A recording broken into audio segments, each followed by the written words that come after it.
Morning guys, mga ka-DIY. Ito, bago tayong project ngayon. Ito, 18658 battery.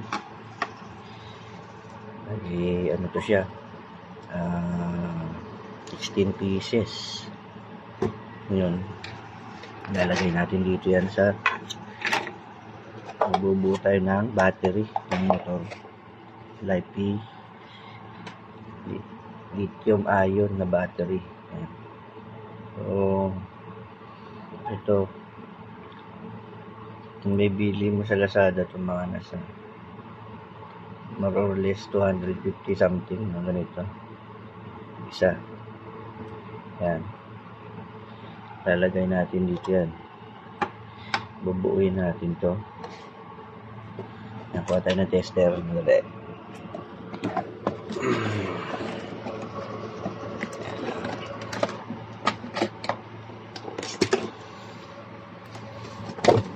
Yan natin kung ano voltahe.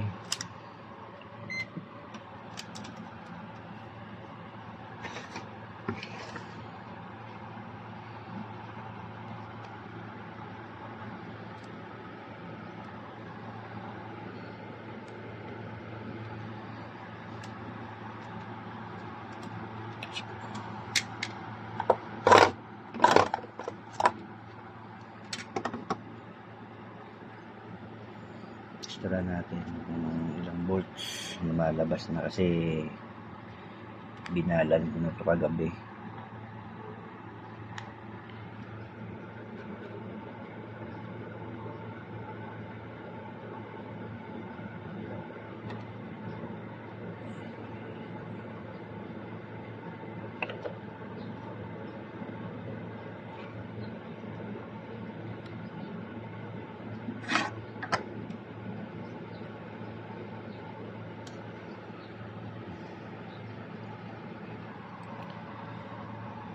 Ang voltahe niya nasa 3.8 ang isa. Yan. 3.8 ang isa ngayon. Lalagay na natin dito yan sa cage niya. Ito yan. Paglagay niya, positive, negative. Series natin to rito. Yan. Ito, positive to. Tapos yan. Breaking. Yan.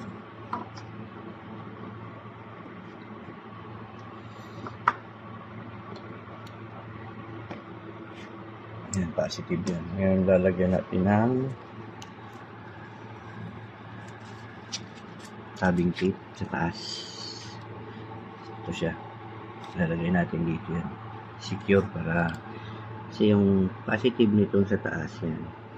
Katabi ng negative.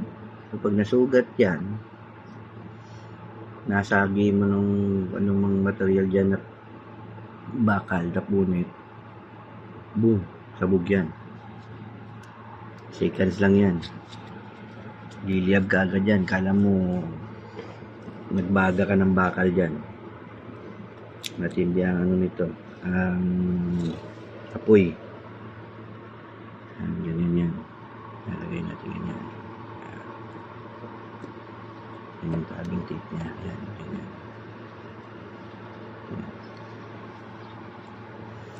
Kaya pupunuan natin yan sa isa.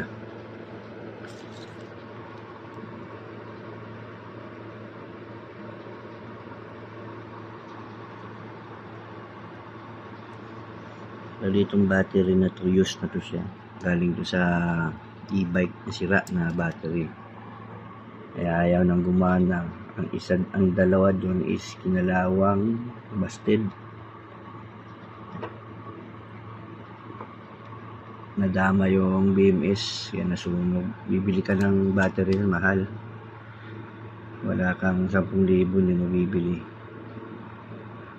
Kaya pinabangan na lang. Gawin ko na lang battery sa motor.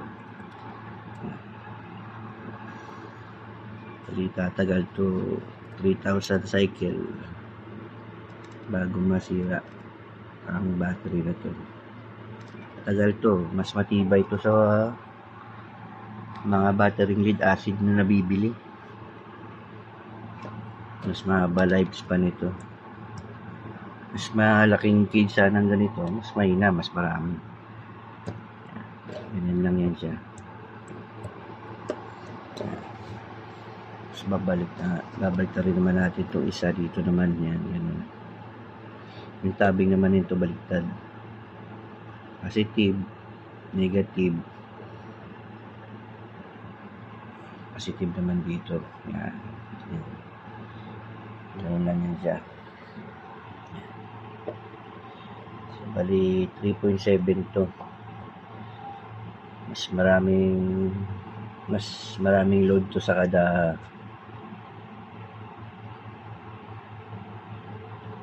sa mga mas maraming load to kaysa sa lead acid kasi yung isang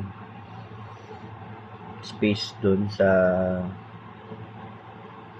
sa cell ng battery na lead acid mas mataas to kasi kaya mag-discharge to ng 2C ng mabilisan kaya basta-bastang cell to.